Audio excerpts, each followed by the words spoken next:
Origem e significado do islamismo. O surgimento dessa fé religiosa não foi produto do acaso. Deus concedeu sua permissão. E embora tal revelação possa surpreendê-lo profundamente, essa religião também integra o desígnio celestial.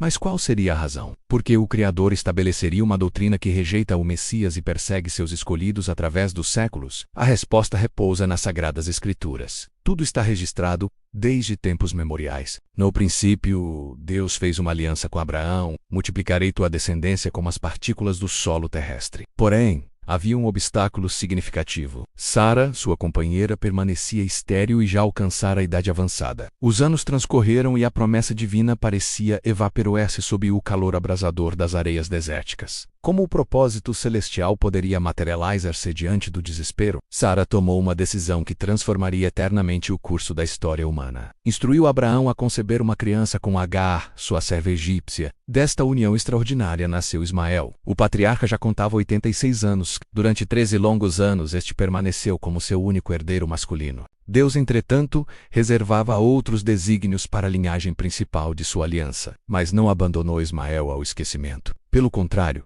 estabeleceu com ele também uma promessa que ecoaria através das eras. Eis que derramarei minhas bênçãos sobre ele, torná-lo-ei extremamente fecundo e multiplicarei sua descendência abundantemente. Gerará 12 príncipes e dele formarei uma grande civilização. Logo após, o milagre pelo qual Abraão e Sara aguardaram durante toda a sua existência, finalmente chegou. Sara, anciã e infértil, concebeu e deu à luz o filho da promessa divina, Isaque. O nascimento ocorreu quando Abraão completava 100 anos. Ele representava o herdeiro legítimo da aliança original do Criador. Contudo, agora habitavam sob o mesmo teto 2 filhos, 2 promessas, e a tensão crescia progressivamente. No dia destinado à celebração do desmame de Isaque, o conflito irrompeu violentamente. Ismael, já adolescente, zombou do pequeno Isaque, ainda apenas um bebê. Sara testemunhou aquela cena e naquela provocação não viu simples brincadeira infantil. Vislumbrou uma ameaça ao destino de seu filho. Então dirigiu a Abraão uma ordem direta e inflexível: expulsa a serva e sua descendência. O coração do patriarca despedecou-se completamente. Ismael era seu próprio sangue, seu filho. Como poderia bani-lo para o deserto impiedoso? Então Deus interveio, declarando: não te angusties pelo jovem, pois através de Isaque será contada a tua semente. Também do filho da serva farei uma nação, porque ele descende de ti. Com o coração partido em fragmentos, Abraão levantou-se ao amanhecer, entregou a Agar pão e um odre de água, e os enviou embora. Mãe e filho vagaram sem rumo pelo deserto de Berseba até a última gota d'água esvair-se. Destroçada emocionalmente, Agar colocou o jovem agonizante sob um arbusto e afastou-se em profunda angústia, incapaz de presenciar sua morte. Mas Deus ouviu o clamor desesperado do rapaz. E aqui reside a revelação extraordinária. O mensageiro celestial chamou Agar dos céus que o te aflige, Agar. Não temas, pois Deus escutou a voz do jovem. Levanta-o e segura-o firmemente pela mão, porque dele estabelecerei uma grande civilização. Naquele momento crucial, o Criador abriu os olhos de Agar diretamente à sua frente. Milagrosamente havia um poço repleto de água. Deus os protegeu e preservou a existência de Ismael. O jovem cresceu nas terras selvagens, transformou-se em habilidoso arqueiro e estabelece-se na região de Parã. Sua mãe encontrou-lhe uma esposa em sua terra ancestral, o Egito, e a promessa divina cumpriu-se exatamente conforme declarado. Ismael gerou 12 filhos. As Escrituras os nomeiam individualmente e eles tornaram-se príncipes de 12 tribos distintas. A Bíblia até revela sua localização geográfica desde Avilá até Sur, que se situa de frente ao Egito. Fascinante, pois essa vasta extensão territorial constitui o próprio coração da Península Arábica. Não habitavam em alguma terra distante e desconhecida. Conforme profetizado, residiam perante todos os seus irmãos, em contato e tensão constantes com os descendentes de Isaque. Assim, as Escrituras revelam que o destino de Ismael e sua posteridade não foi acidental. Representou o cumprimento de uma promessa de Deus, um plano por ele próprio ordenado e abençoado. 2 filhos, 2 promessas, 2 grandes civilizações que até os dias presentes coexistem face a face. Precisamente como foi registrado, Ismael transforma-se no grande patriarca do povo árabe, a linhagem da qual o islamismo emergiria. Séculos transcorreram. A nação de Israel recebeu a lei, edificou o templo sagrado e testemunhou o nascimento do Salvador prometido. Enquanto isso, os descendentes de Ismael multiplicavam-se nas terras áridas. Tribos como Queder, mencionadas pelo profeta Isaías, espalharam-se pelo norte da Arábia. Constituíam um povo de caravanas resistente e disperso. A promessa de uma grande civilização parecia esquecida, perdida nas areias do tempo. Sua metrópole mais proeminente era Meca. Ali, um clã numeroso e poderoso, ou os Caráxitos, zelavam por um santuário sagrado de adoração denominado Kaaba. Porém, havia uma questão problemática. Aquele antigo templo encontrava-se repleto de 360 ídolos. As pessoas veneravam essas figuras como divindades, uma para cada rotação solar do ano. Os descendentes de Abraão haviam esquecido completamente o único Criador verdadeiro de seu ancestral. Então, no ano 570 da Era Comum, nasceu um homem que alteraria tudo irrevogavelmente. Maom ibn Abdullah, da tribo Quraishita, posteriormente conhecido como profeta do islamismo, tornou-se órfão na infância. Cresceu viajando com caravanas mercantis, aprendendo o comércio e observando as pessoas adorando ídolos. Com o passar do tempo, conquistou ampla reputação de honestidade. Chamavam-no de Al-Min, que significa o confiável, porque jamais mentia e as pessoas lhe confiavam seus bens sem receio. Mas aos 40 anos, enquanto meditava em uma caverna isolada, alegou ter sido visitado pelo anjo Gabriel. O mensageiro, segundo seu relato, transmitiu uma mensagem cristalina. Existe apenas um Criador e todas as estátuas e deuses falsos devem ser destruídos. Esta foi sua primeira visão, e com ela iniciou a pregação de que existe apenas um Deus, a quem chamou Alá, e que as pessoas deveriam cessar a adoração idólatra. Inicialmente, praticamente ninguém em sua cidade acreditou nele. Zombavam dele e perseguiam aqueles que o seguiam. Sofreram intensamente, foram torturados e expulsos. Maomé e seus seguidores fugiram para a cidade de Yatreb, posteriormente chamada Medina.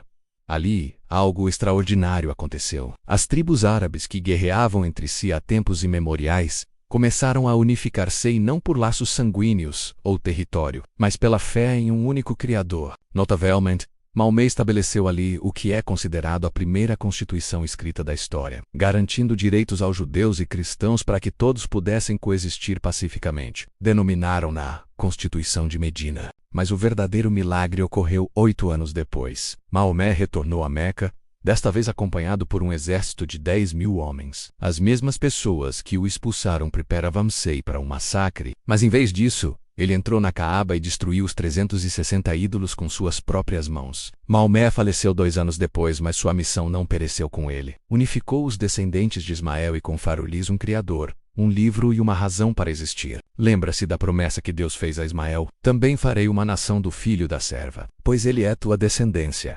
Aquela promessa proclamada há mais de 2.000 anos, finalmente cumpriu-se. Foi assim que o islamismo nasceu. A palavra significa submissão. Dela surgiu uma civilização e um império que se espalhou pelo mundo conhecido. A grande nação que o Criador prometeu a Ismael agora era real, forte e poderosa, vivendo como as Escrituras declararam na presença de todos os seus irmãos. Mas agora surge a questão fundamental. Por que Deus criou o islamismo? Por que levantar uma religião que não aceita o Messias como filho de Deus e que durante séculos travou guerra contra os cristãos? E por que a promessa desta grande civilização já estava registrada nas Escrituras séculos antes do nascimento de Maomé?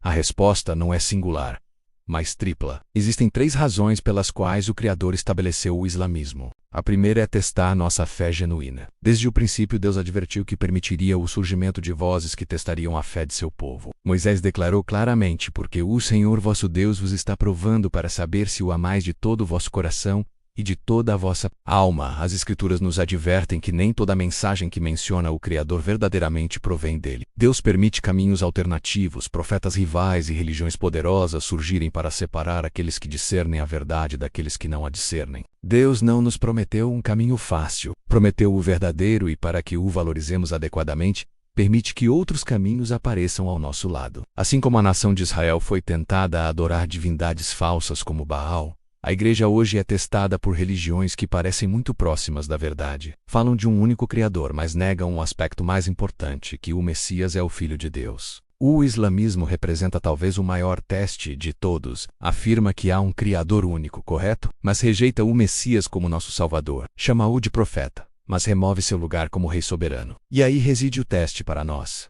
O próprio Salvador nos alertou: não acrediteis em todo espírito, provai os espíritos, para verificar se procedem de Deus. E o Messias nos concedeu a chave da verdade. Eu sou o caminho, a verdade e a vida. Ninguém vem ao Pai senão por mim. Portanto, a ascensão do islamismo não foi um acidente na história humana, foi um teste do Criador. Um teste para lembrar ao povo de Israel que a promessa eterna foi dada através de Isaque, Naldo e Ismael, e um teste para a igreja.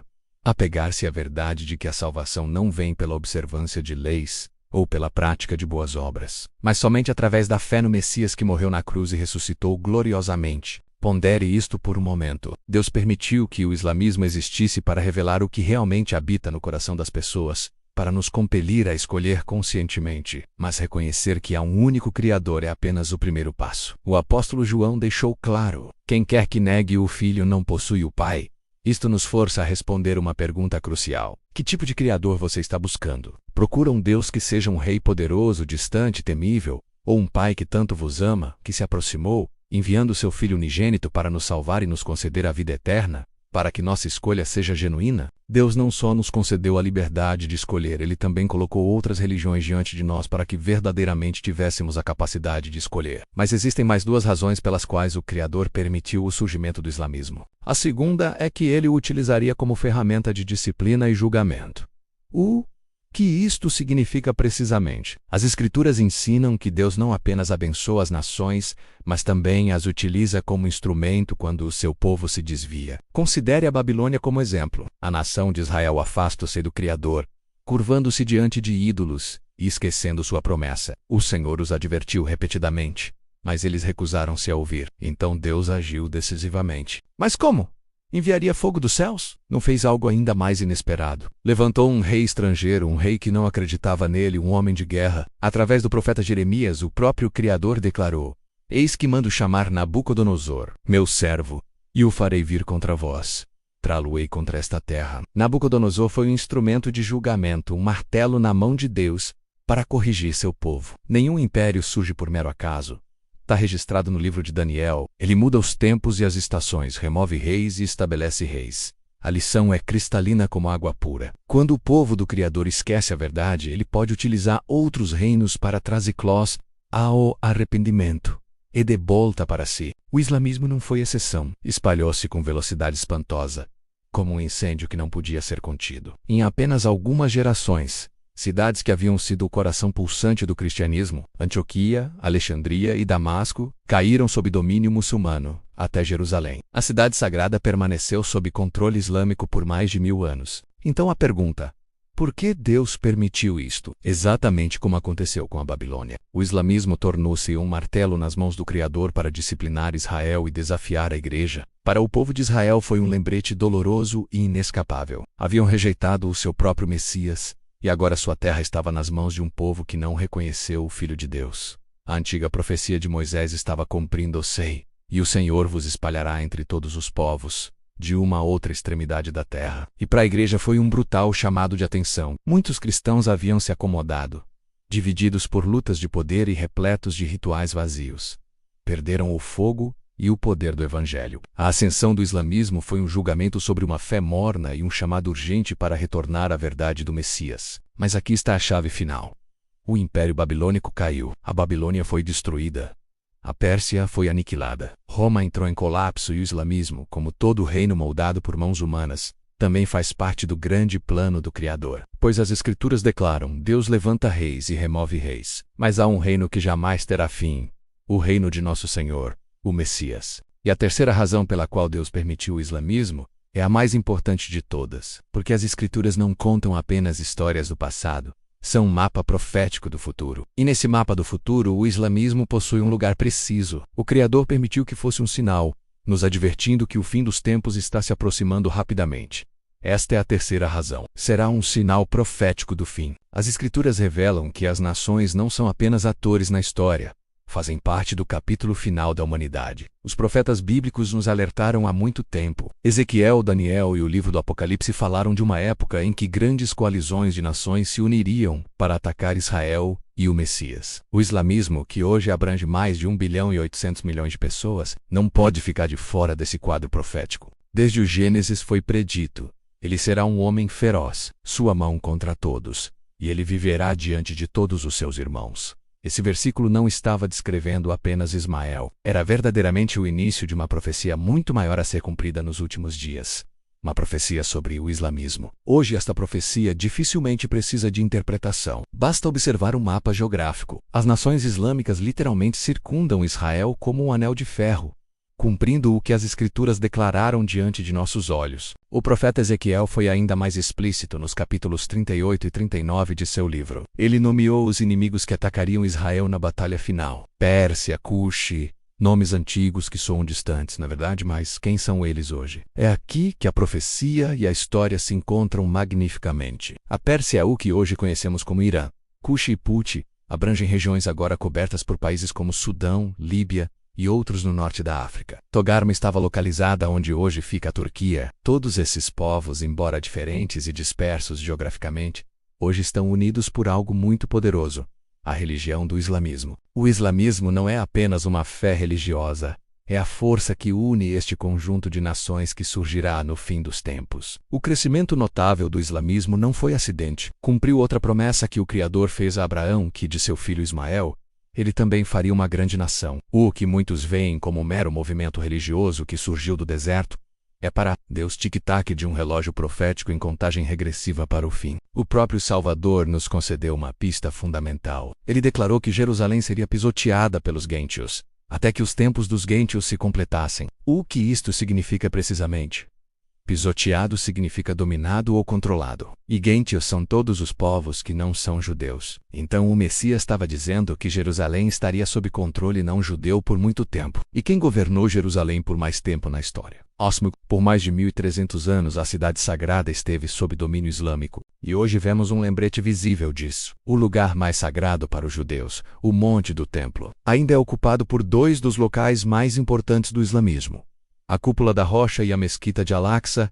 Não é coincidência. É prova visível que podemos ver com nossos próprios olhos de que o plano do Criador continua avançando inexoravelmente. Mas o sinal não é apenas algo que vemos em um mapa.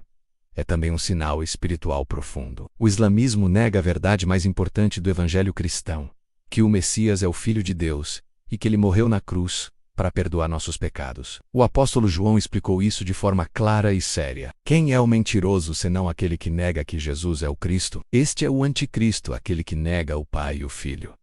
Desta forma, o islamismo torna-se uma força global que prepara o caminho para o conflito final. O livro do Apocalipse nos diz que no final da era Satanás sairá para enganar as nações em todo o mundo, atraindo-as juntas para a batalha. E o islamismo, agora presente em todos os continentes, é uma peça-chave deste plano profético. Cada vez que o conflito irrompe no Oriente Médio, cada vez que o mundo volta seu olhar para Jerusalém, o pulso da profecia se fortalece intensamente. Assim, a terceira razão torna-se clara como cristal. Deus permitiu que o islamismo permanecesse como um aviso vivo, um sinal imponente no horizonte da história, clamando que as Escrituras estão se cumprindo, que o mundo está se aproximando da batalha final, onde somente um nome prevalecerá: o Messias, o Rei dos Reis e Senhor dos Senhores. Mas agora você provavelmente está questionando: o Alcorão, o livro sagrado do islamismo, fala de Gog e Magog? A resposta é afirmativa. No Alcorão eles são chamados de Yajuj e Majuj, os nomes árabes para Gog e Magog. Nessa narrativa, somos informados de que um rei justo construiu uma muralha colossal para confiná-los até os últimos dias. Portanto, tanto as Escrituras quanto o Alcorão reconhecem que Gog e Magog são forças que aparecerão no fim dos tempos. Isto mostra que, mesmo dentro da tradição islâmica, a ideia de um confronto final entre as nações e o povo do Criador está inserida. Mas aguarde. Há uma diferença crucial entre os dois relatos, uma diferença que muda tudo completamente. Nas Escrituras, o resultado é inconfundível. O próprio Deus intervém e destrói Gog e todos os seus exércitos. No livro de Ezequiel, o Criador declara: contenderei com ele com pestilência e com sangue. As Escrituras são claras. O próprio Deus enviará fogo do céu para exterminar Gog e Magog completamente. No entanto, no Alcorão, a história não possui um final claro. Declara que a libertação desses povos é um sinal do fim, mas não diz que o Messias é aquele que vence a batalha. Deixa de fora a parte mais importante: a vitória final do Salvador. E aqui, neste contraste, começamos a compreender o propósito divino. Esta coincidência revela algo profundo. As forças do mal são universalmente reconhecidas. Todos antecipam uma batalha final. Cristãos, judeus, muçulmanos, todos preveem o mesmo conflito se aproximando, mas apenas um livro revela quem vencerá definitivamente. Porque Deus amou o mundo de tal maneira que deu o seu Filho unigênito, para que todo aquele que nele crê não pereça, mas tenha a vida eterna. O Criador permite histórias inacabadas para que aqueles que realmente querem a verdade procurem a história completa. Ele é soberano sobre todas as nações e todos os reis. Como declara o profeta Daniel, ele muda tempos e estações, remove reis e estabelece reis. Portanto, a existência do islamismo não é uma contradição do plano de Deus, mas parte dele. O apóstolo Paulo, liderado pelo Espírito, explicou isto na sua carta.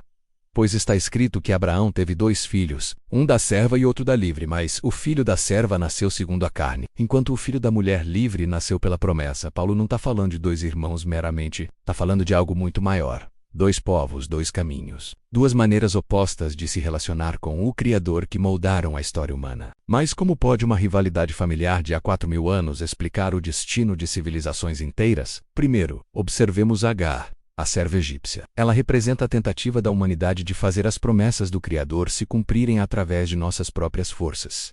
Seu filho Ismael nasceu segundo a carne. Ele não era fruto da fé genuína, mas da impaciência, da lógica humana que tentou ajudar Deus.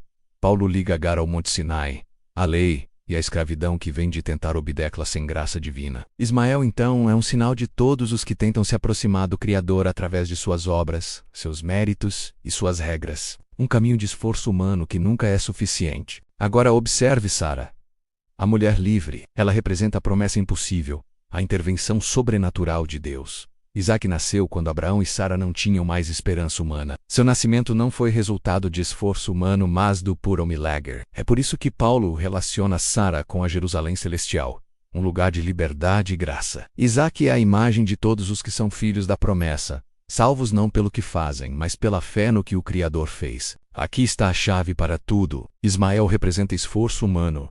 Isaque representa a graça divina. Ismael representa a religião. Isaque representa a redenção. No mundo existem quase 2 bilhões de almas que seguem o caminho do islamismo. E o islamismo ensina que a salvação é obtida através da submissão a Alá e do cumprimento dos deveres religiosos. O islamismo estabelece um caminho de disciplina que busca alcançar o Criador. O fundamento repousa em 5 pilares, 5 obras que moldam a vida do crente. Primeiro, a confissão de fé. A Shahada declara que não há divindade além de Alá e que Maomé é seu profeta. Em seguida, a oração ritual, o salote prostrando-se 5 vezes ao dia voltado para Meca. Terceiro, dar o zacote, o dever de dar aos pobres para purificar a riqueza. Quarto, vem o jejum, a abstinência de comida e bebida durante todo o mês do Ramadã. E finalmente, a peregrinação, o Hajj, a viagem a Meca que todo muçulmano deveria fazer uma vez na vida, se possível. A estas obras acrescentam-se a obediência à lei e a esperança na misericórdia divina. O muçulmano levanta-se antes do amanhecer para a primeira oração do dia. Restam mais 4. A salvação depende disso. Mas mesmo fazendo tudo isso meticulosamente, será suficiente? Eis a parte perturbadora. A salvação nunca é garantida, pois no dia do julgamento está escrito que toda ação, boa ou má, será colocada na balança. Se o bem supera o mal, talvez, apenas talvez, o paraíso seja alcançado. É um sistema onde as pessoas tentam alcançar o Criador por seu próprio esforço. Um caminho onde, através do esforço, uma pessoa tenta escalar a montanha para alcançar Deus, sem nunca saber se o cume está ao seu alcance. Um muçulmano nunca pode ter certeza absoluta, jamais.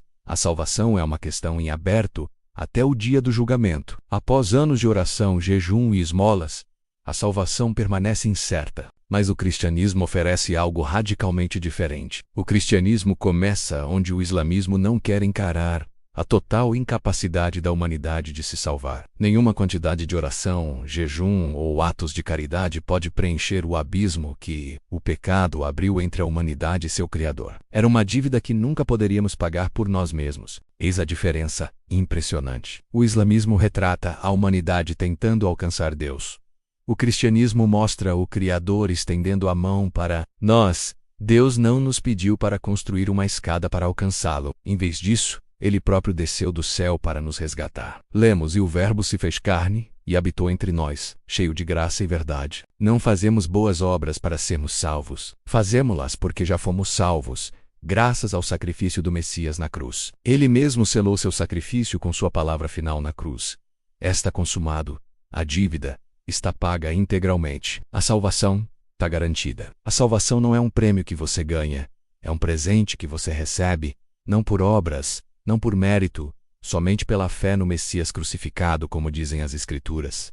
porque pela graça sois salvos por meio da fé. E isto não vem de vós, e dom do Deus. Não vem das obras, para que ninguém se glorie. É aqui que uma história antiga torna-se surpreendentemente atual. Paulo é direto quando cita as palavras de Sara: expulsa a serva e seu filho, porque o filho da serva não herdará com o filho da livre. À primeira vista isto soa duro como uma rejeição cruel, mas será realmente um veredicto contra as pessoas? A resposta é negativa. É a revelação de duas maneiras opostas de se aproximar do Criador. De um lado, estão a serva Agar e seu filho Ismael. Eles representam o esforço humano, a religião das obras, a tentativa da humanidade de alcançar o céu pelas próprias mãos e méritos. É o caminho que declara: eu farei isto por mim mesmo. Do outro lado, está a mulher livre, Sara, e seu filho Isaque. Ele não nasceu do esforço humano, mas de um milagre impossível. Isaque encarna a promessa de Deus, a graça recebida pela fé, não por obras realizadas. É o caminho que declara: o Criador fez isto por mim.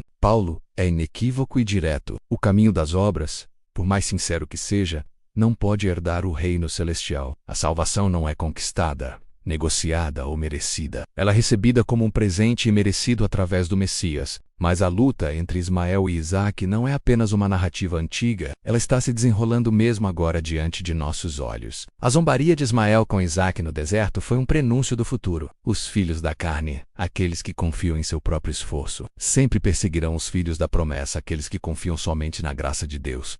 A história confirma isto irrefutavelmente. Séculos de conflito entre o mundo islâmico e o mundo judaico-cristão não é por acaso. É o cumprimento da profecia escrita nas Escrituras e atingirá seu cumprimento final no fim dos tempos. Pois o livro do Apocalipse adverte que, assim como o fim se aproxima, duas grandes potências surgirão na Terra. A primeira é a besta, uma potência política global determinada a dominar todas as nações. Mas ela não virá sozinha. Ao lado dela surgirá uma segunda figura: o falso profeta, um poder religioso que enganará o mundo para adorar a besta. Mas como reconheceremos esse falso profeta? O Apocalipse pinta uma imagem vívida no capítulo 13, versículo 11.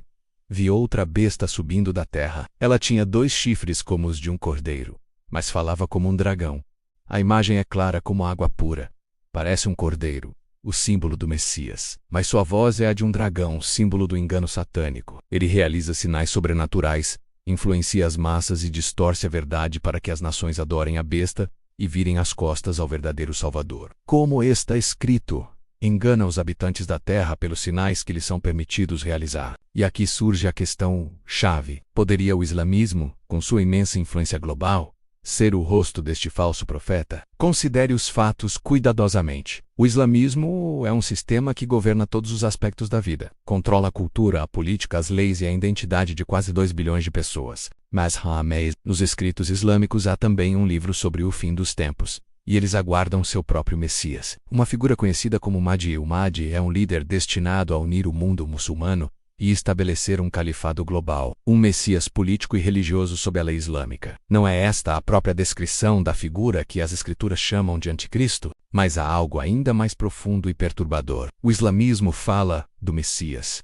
Ele o reconhece. Sim, mas no Alcorão, o Salvador não é filho de Deus. Ele não morreu na cruz pelos nossos pecados. Portanto, não ressuscitou gloriosamente. Ele é reduzido a apenas mais um profeta, classificado abaixo de Maomé. Essa negação é precisamente a marca que as Escrituras nos dão para identificar o falso profeta. Quem é o mentiroso senão aquele que nega que Jesus é o Cristo? Este é o Anticristo, aquele que nega o Pai e o Filho. Assim, o islamismo honra o Messias com palavras vazias. No entanto, sua voz, a voz do dragão, nega sua verdadeira identidade como filho do Criador. E o falso profeta do Apocalipse é, por definição, um sistema religioso que fala sobre Deus. Mas a prova final está escrita no próprio solo de Israel. Jerusalém, o lugar mais sagrado para o povo de Deus, hoje está sob o controle do islamismo. O Domo da Rocha e a Mesquita Al-Aqsa surgem ali como um poderoso símbolo de domínio. A profecia de Zacarias parece estar se desenrolando diante de nossos olhos. Naquele dia, farei de Jerusalém uma pedra pesada para todos os povos. O Criador permite esse sistema, assim como permite toda a rebelião humana, para que no fim dos tempos a diferença entre a verdade e o engano seja tão clara quanto o dia e a noite. Ele permite que o falso profeta construa seu reino para que, quando o verdadeiro rei retornar, sua vitória seja indiscutível e absoluta. Mas se é por isso que Deus permite que esse poder cresça, Qual é o fim da história? O fim já está escrito nas Escrituras e não deixa margem para dúvidas. Lemos: "E a besta foi presa e com ela o falso profeta. Estes dois foram lançados vivos no lago de fogo que arde com enxofre."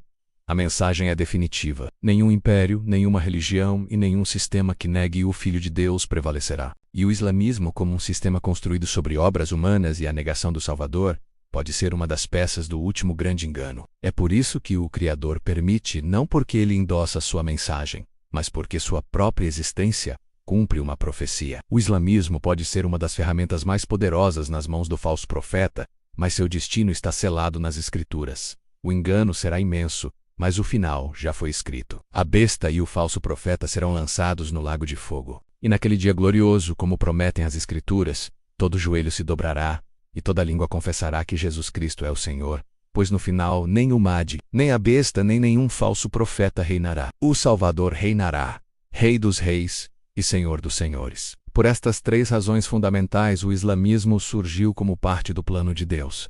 É um teste de fidelidade, uma disciplina para seu povo, e um sinal profético do fim dos tempos. Agora reflita comigo. Vivemos em dias extraordinários. Cada notícia do Oriente Médio, cada conflito em Jerusalém, cada movimento das nações islâmicas é um sinal visível de que as profecias estão se cumprindo diante de nossos olhos. O relógio profético não apenas está em movimento, está acelerando. A pergunta não é mais se essas coisas acontecerão, mas quando testemunharemos o cumprimento final. E enquanto o mundo se prepara para o conflito final, onde você está? Qual caminho você escolheu? O caminho de Ismael, baseado no esforço humano e nas obras religiosas que nunca são suficientes? Ou o caminho de Isaac, fundamentado na graça divina e no sacrifício completo do Messias? A escolha não poderia ser mais clara. De um lado, incerteza eterna e uma balança que pode pender para qualquer direção no dia do julgamento. Do outro, certeza absoluta selada pelo sangue do Salvador na cruz.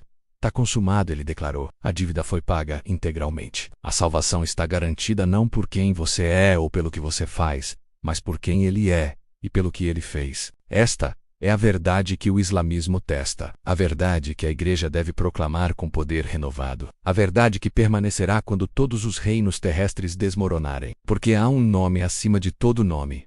Um nome diante do qual todo joelho se dobrará no céu, na terra e debaixo da terra. O nome do Salvador, o Messias, nosso Rei eterno. As Escrituras estão se cumprindo, os sinais estão se multiplicando, o fim se aproxima rapidamente. Mas para aqueles que conhecem a verdade, para aqueles que colocaram sua fé no Messias crucificado e ressuscitado, não há medo, apenas expectativa gloriosa. Pois sabemos como a história termina, sabemos quem vence a batalha final. Sabemos que nosso Redentor vive e que voltará em glória e majestade para estabelecer seu reino eterno. Então, enquanto observamos o crescimento do islamismo, enquanto vemos as profecias se desenrolarem, enquanto testemunhamos a tensão crescente no Oriente Médio, não nos surpreendemos, não nos abalamos, não tememos, porque tudo isto foi predito há milhares de anos. Tudo isto faz parte do plano soberano de Deus. E tudo isto aponta para o retorno iminente do nosso Senhor. Muito obrigado a todos que assistiram ao vídeo. Se você gostou do conteúdo, não se esqueça de compartilhar com seus amigos e familiares. Quanto mais pessoas compartilharem, mais diversão vamos ter.